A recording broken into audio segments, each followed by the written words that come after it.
Om Shanti. Spark audio book का नाम है विश्व नाटक के गुह्य राज, पार्ट 54। वास्तव में ना महिमा का नशा न ग्लानि से ध्रुणा आनी चाहिए। दोनों में बैलेंस ठीक रहे तो फिर स्वयं ही साक्षी हो। अपने आप को देखोगे तो कमाल अनुभव होगी। अपने आप से संतुष्टता का अनुभव होगा और भी आपके इस कर्म से संतुष्ट होंगे। अव्यक्तवाणी की डेट है 8 जून 1972। जितना जितना योग युक्त उतना ही सर्वबंधन मुक्त बनते जाते हैं। तो योग युक्त की निशानी है ही बंधन मुक्त होना। अब जज करो कि कितने बंधन रह गए हैं और कौन कौन से रह गए हैं। जो गायन है, निंदा स्तुति, हार जीत, महिमा व ग्लानि में समान, अर्थात बुद्धि में नॉलेज रहेगी कि यह हार है, यह जीत है, यह महिमा है, यह ग्लानि है, लेकिन एक रस अवस्था व स्थिति से डगमग न हो। अव्यक्तवाणी की डेट है 29 अगस्त 1971। तुम बच्चों को दुख सुख मान अपमान सब सहन करना है। अगर कोई बात है तो बाप को रिपोर्ट करनी चाहिए। रिपोर्ट नहीं करते तो बड़ा पाप लगता है। इस काम के कारण ही कितने पाप होते हैं। साकार मूल्य की रिवाइज डेट है 10 जून 2005। अगला टॉपिक है साक्षी स्थिति का राज। साक्षी स्थिति क्या है, कैसे बन सकती है, साक्षी स्थिति से क्या क्या लाभ होते हैं। आध्यात्मिक जीवन और व्यवहारिक जीवन की सफलता में साक्षी स्थिति का महत्व है।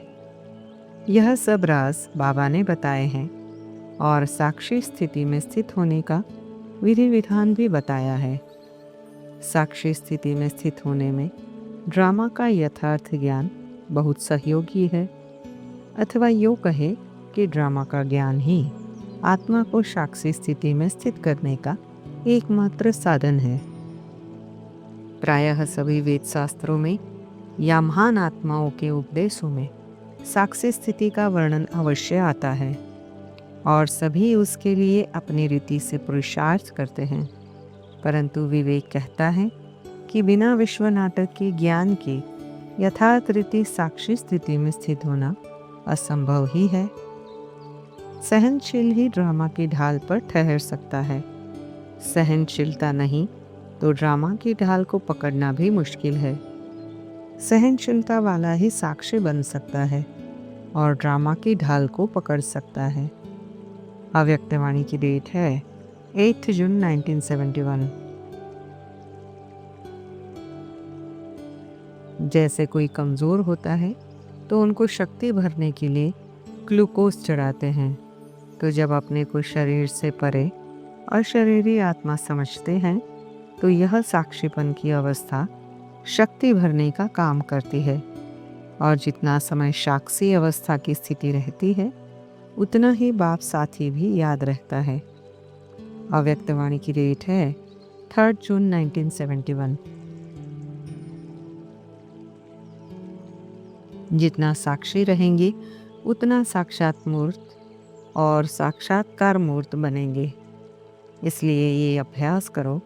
अभी अभी आधार लिया और अभी अभी न्यारे हो गए। निर्माण बनने से प्रत्यक्ष प्रमाण बन सकेंगे। निर्माण बनने से विश्व का नाम निर्माण कर सकेंगे। अव्यक्तवाणी की डेट है 6 अगस्त 1970। तुम्हारे दिव्य नेत्र क्लियर अर्थात रूहानियत से संपूर्ण हो। लाइट का विशेष गुण है अस्पष्ट को स्पष्ट करना। अगर मार्ग स्पष्ट नहीं होता है तो अपनी लाइट की परसेंटेज की कमी है। ऐसे अपने को साक्षात्कार मूर्त बनाना है। लेकिन साक्षात्कार मूर्त वह बन सकेंगे जो सदैव साक्षी स्थिति में स्थित होंगे। उनके नयन प्रोजेक्टर का काम करेंगे। अव्यक्तवाणी की डेट है 2 फरवरी 1970। जैसे बाप दादा को साकार, आकार और निराकार अनुभव करते हो, क्या वैसे ही अपने को भी बाप समान साकार होते हुए आकारी और निराकारी सदा अनुभव करते हो? यह अनुभव निरंतर होने से इस साकारी तन और इस पुरानी दुनिया से स्वतः ही उपराम हो जाएंगे। ऐसे अनुभव करेंगे जैसे कि ऊपर ऊपर से साक्षी हो इस पुरानी दुनिया को खेल सदृश से देख रहे हैं। अव्यक्तवाणी की डेट है 3 फरवरी 1974। बाप के समान बनने वालों की भी यह विशेषता है कि बाहर से स्मृति स्वरूप और अंदर से समर्थी स्वरूप जितना ही साकार स्वरूप में स्मृति स्वरूप उतना ही अंदर समर्थी स्वरूप हो। दोनों का साथ साथ बैलेंस हो, साथ साथ साक्षी बन की स्टेज भी हो। अव्यक्तवाणी की डेट है 18 जनवरी 1976।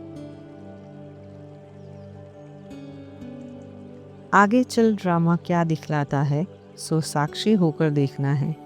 पहले से ही बाबा साक्षात्कार नहीं कराएंगे कि यह होगा, फिर तो आर्टिफिशियल हो जाए। यह बड़ी समझ की बातें हैं। साकार मूल्य की रिवाइज डेट है 24 अक्टूबर 1969।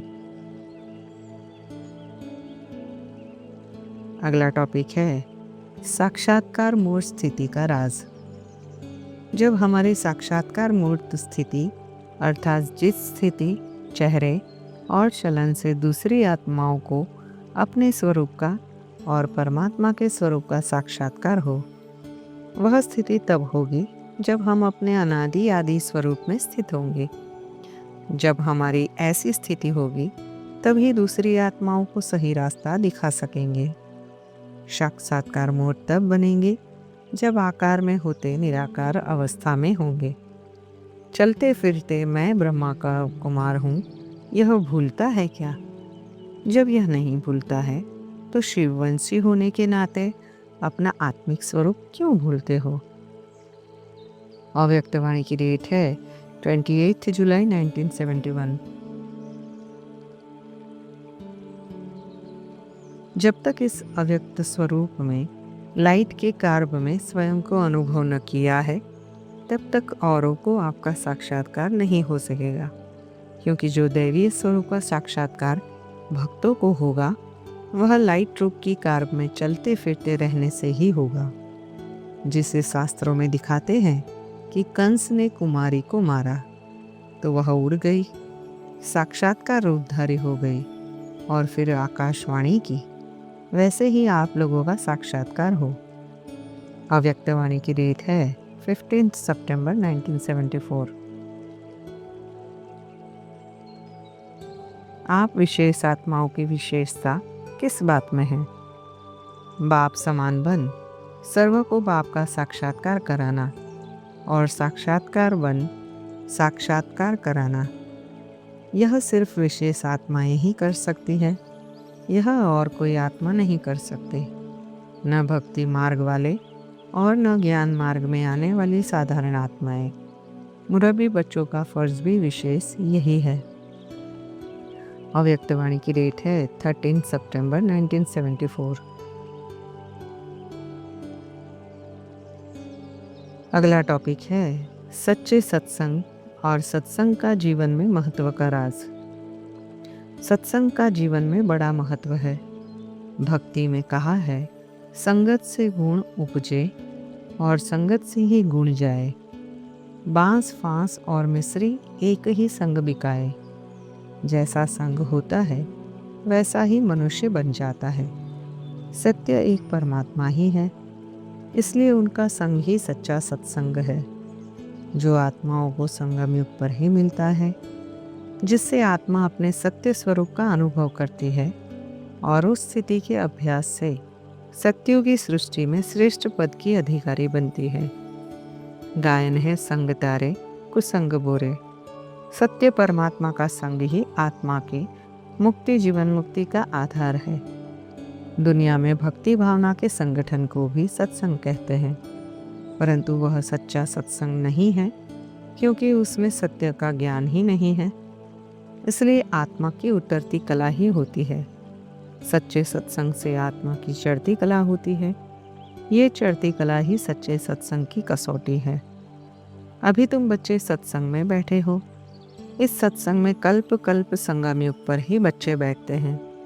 भक्ति मार्ग में भी सत्संग कहते हैं, परंतु वहाँ कोई सत्संग होता नहीं है। सत्संग होता ही है ज्ञान मार्ग में, जब सत बाप आते हैं। वास्तव में वे सत्संग तो है नहीं। साकार मूल्य की रिवाइज डेट है 17 फरवरी 2005। सत्संग का यथार्थ अर्थ भी अभी बाप समझाते हैं। तुम आत्मा या परमात्मा बाप के संग में बैठी हो। जो सत्य है, भल कोई घर में बैठे हैं, परंतु अपने को आत्मा समझ बाप को याद करते हैं तो सत्य के संग में है। सत बाप की याद से ही विकर्म विनाश होंगे। साकार मूल्य की रिवाइज डेट है 17 फरवरी 2005। ऐसे नहीं कि एक जगह बैठने से ही सत का संग होगा। नहीं, तुम उठते बैठते चलते फिरते भी सत्संग में हो, अगर उनको याद करते हो तो। साकार मूल्य की रिवाइज डेट है 17 फरवरी 2005। अभी तुमको सत का संग मिलता है तो तुम सतयुग के मालिक बन जाते हो। देह का जो संग मिला है उससे उपराम हो जाओ। देह का संग भल सतयुग में भी होगा, परंतु वहाँ तुम हो ही पावन। अभी तुम सत के संग से पतित से पावन बनते हो। साकार मूल्य की रिवाइज डेट है 17 फरवरी 2005। वास्तविकता को देखें तो सतयुग में भी आत्मा की उतरती कला ही होती है, क्योंकि सत्य बाप का संग नहीं होता और न सत्य का ज्ञान होता है। वह तो सत्य बात के संग से मिली प्रारब्ध है। अगला टॉपिक है निद्राजीत का राज, योग निद्रा का राज। बाबा की याद में सोते हैं तो सोते हुए भी जागृत के समान स्थिति रहती है। कब कब सोते हुए स्वप्नों में भी जागने के समान ज्ञान के अनेक गुह्य रहस्यों का ज्ञान हो जाता है। इसलिए बाबा कहते हैं, तुम बाबा की याद में सोए तो तुम्हारी नींद भी योग निद्रा हो जाएगी। सही योग की स्थिति वाले की नींद बहुत कम हो जाती है और वह सोते हुए भी जागते के समान ही होता है, या कितना समय जागते हुए भी नींद का आकर्षण नहीं होता है। जब तक आत्मा शरीर में है तब तक उसका संबंध शरीर से होता ही है और उसकी अनुभूति कर्म का प्रभाव आत्मा पर पड़ता ही है। भले ही वह संबंध 1% हो या 99% हो, परंतु होता अवश्य है। स्वप्न आदि भी नींद में आते ही है, तो हमारी नींद भी योग साधना बन जाए। इसका राज और विधि विधान भी बाबा ने बताया है कि तुम कैसे अपना सारे दिन का हिसाब किताब बाबा को देकर अशरीरी बनकर सो, तो तुम्हारी नींद भी योग युक्त होगी, अर्थात योग निद्रा होगी।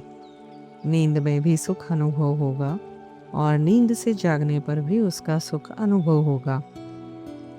ज्ञान की दृष्टि से भी देखें तो अनेक प्रश्नों का उत्तर या स्पष्टीकरण नींद में मिलता है। नींद में भी प्रभु मिलन मना सकते हो। योग निद्रा अर्थात अशरीरीपन की स्थिति की अनुभूति।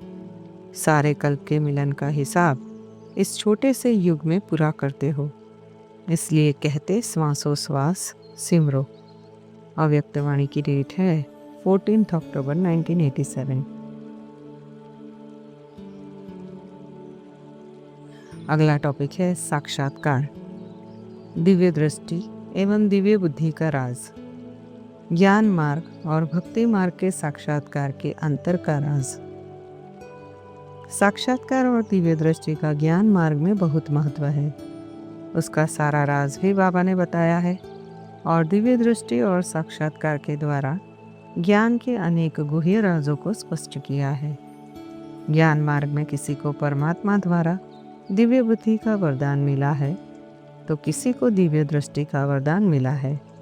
और किसी को साक्षात्कार के आधार पर परमात्मा और परमात्मा के कर्तव्य का निश्चय हुआ है। परंतु ज्ञान मार्ग में ये प्राप्ति इच्छा रखने से नहीं होती, अनायास ड्रामानुसार होती है। वर्तमान समय अव्यक्त रूपधारी बाप दादा से श्रीमत लेने का आधार भी दिव्य दृष्टि ही है।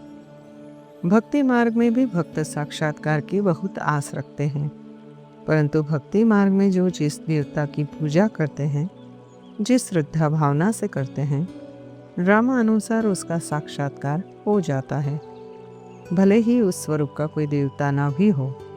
ज्ञान मार्ग में परमात्मा जो साक्षात्कार कराते हैं, वह ज्ञान को स्पष्ट करने के लिए, सृष्टि के आदि मध्य अंत का राज समझाने के लिए कराते हैं। बाबा ने जो झाड़ त्रिमूर्ति के चित्र बनवाए, वे भी साक्षात्कार के आधार पर ही बनवाए हैं। भक्ति मार्ग में नवधा भक्ति से साक्षात्कार होता है। भक्ति मार्ग में साक्षात्कार के विषय में भी कहीं कहीं बाबा ने कहा है कि वह साक्षात्कार भी मैं ही कराता हूँ, और कहीं कहीं कहा है कि वह ड्रामा अनुसार हो जाता है। अब यथार्थ क्या है, वह बुद्धि से विचारणीय है। भगवान सत्य है, वह असत्य तो बोल नहीं सकता, परंतु देश काल परिस्थिति और किसके कल्याण अर्थ बाबा युक्ति युक्त बोल भी बोलता है, जिससे सुनने वाले की भावना को भी ठेस न लगे। बाबा को तो सबका कल्याण करना है ना। तुम बच्चों ने साक्षात्कार किया है कि वहाँ कैसे जन्म होता है, परंतु उसका कोई फोटो तो निकाल ना सके, दिव्य दृष्टि से सिर्फ देख ही सकते हैं। बहुत साक्षात्कार किए, क्योंकि भट्ठी में बच्चों को बहलाना था, तो साक्षात्कार से बहुत बहुत बहले हैं। बाप कहते हैं फिर पिछाड़ी में भी बहुत बहलेंगे, वह पार्ट फिर और है। साकार मुरली की रिवाइज डेट है 4 फरवरी 2005। वर्ल्ड की हिस्ट्री ज्योग्राफी कैसे रिपीट होती है, यह सारी नॉलेज तुम्हारी बुद्धि में है। सबका विनाश हो जाएगा, नेचुरल कैलेमिटीज भी आने वाली है, हमारा रियलाइज किया हुआ है और दिव्य दृष्टि से भी देखा हुआ है। साकार मुरली की रिवाइज डेट है 4 अगस्त 2005। अगला टॉपिक है देवता और असुरों का राज। दुनिया में तो देवता और असुरों के विषय में अनेक भ्रांतियां हैं। कोई देवताओं और असुरों की दुनिया ही अलग समझते हैं, और कोई फिर दोनों को ही नहीं मानते हैं।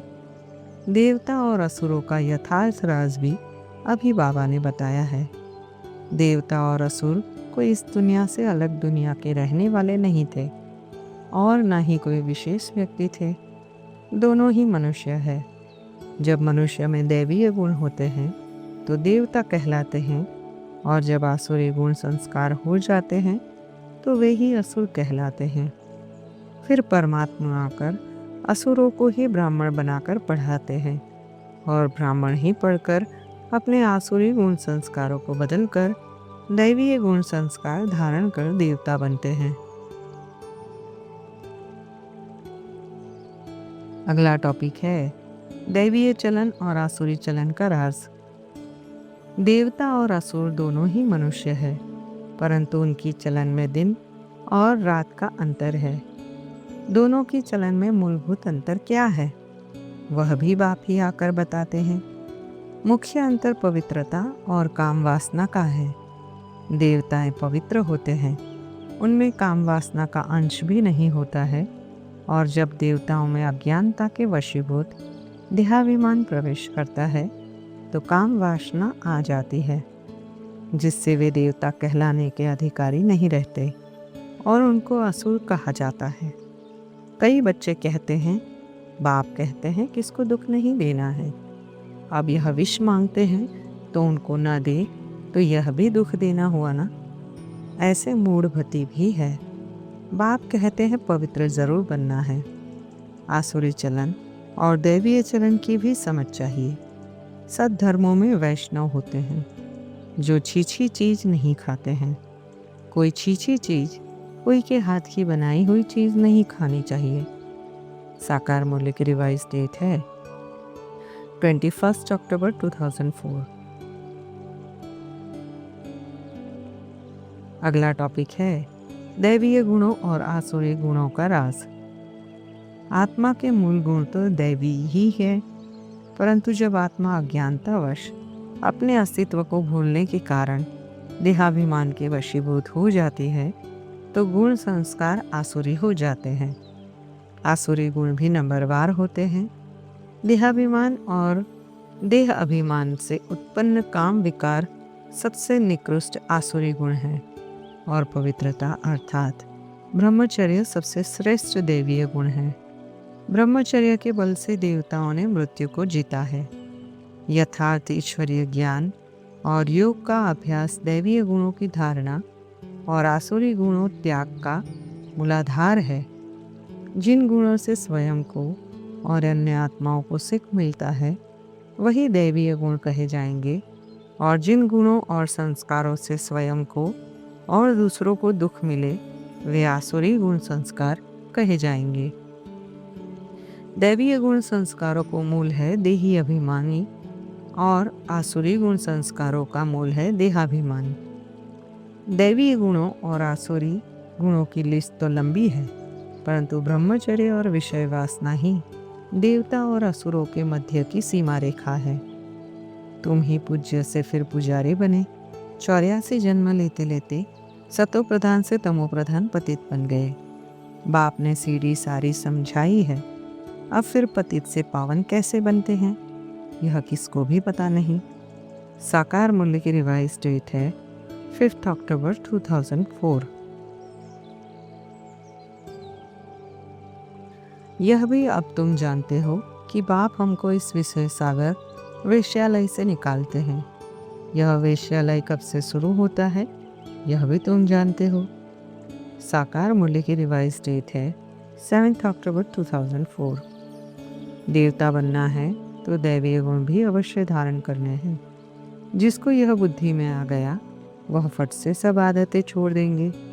तुम कहो न कहो आप ही छोड़ देंगे। कहते हैं वाह हमको यह बनना है, 21 जन्मों के लिए राज्य मिलता है तो हम क्यों नहीं पवित्र रहेंगे। साकार मूल्य की रिवाइज डेट है 9 सितंबर 2004। अगला टॉपिक है ईश्वरीय गुण, दैवीय गुण और आसुरी गुणों के अंतर का राज। दैवीय गुणों और आसुरी गुणों का संक्षिप्त वर्णन तो ऊपर किया गया है, परंतु सबसे श्रेष्ठ है ईश्वरीय गुण जो दैवीय गुणों का आधार है। ईश्वर ज्ञान गुण शक्तियों का सागर है। वह जब आकर ज्ञान गुण शक्तियां आत्माओं को देता है तभी आत्माओं की आत्मिक शक्ति का विकास होता है। आत्माएं अपना और अन्य आत्माओं का कल्याण करने में समर्थ होती है। ईश्वरीय गुण आत्मा की चढ़ती कला का आधार है और दैवीय गुण एवं आसुरी गुण दोनों ही आत्मा की उतरती कला का कारण है।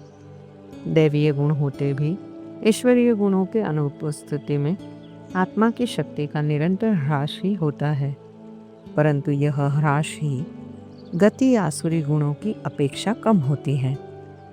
जब आत्मा आसुरी गुणों के वशीभूत हो जाती है तो उसकी शक्ति का ह्रास तीव्रता से होता है।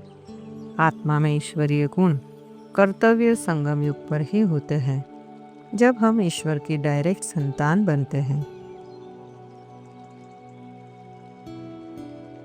अगला टॉपिक है असुर से ब्राह्मण, ब्राह्मण से फरिश्ता और फरिश्ता से देवता बनने का राज। कलयुग के अंत में सब में आसुरी संस्कार आ जाते हैं। तब परमात्मा आकर जीवात्माओं को एडॉप्ट करके असुर से ब्राह्मण बनाते हैं। ब्राह्मण ही परमात्मा से ज्ञान लेकर ईश्वरीय गुणों और शक्तियों के आधार पर दैवीय गुणों की धारणा कर फरिश्ता बनते हैं और फरिश्ता ही नई दुनिया में जाकर देवता बनते हैं। जो देवी देवता घराने की आत्माएं हैं जिनमें अभी आसुरी संस्कार आ गए हैं वे ही पहले ब्राह्मण बनते और भविष्य में देवता बनते हैं।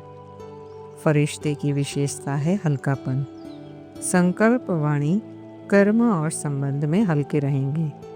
जो हल्के होंगे वे 1 सेकंड में किसी भी आत्मा के संस्कारों को परख सकेंगे और जो परिस्थिति सामने आएगी उसको 1 सेकंड में निर्णय कर सकेंगे।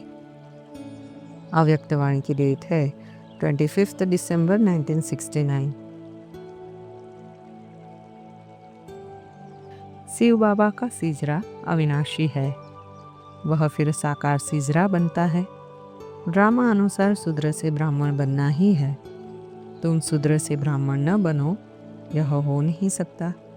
ड्रामा अनुसार उतने ही ब्राह्मण बनते हैं जितना देवता बनेंगे।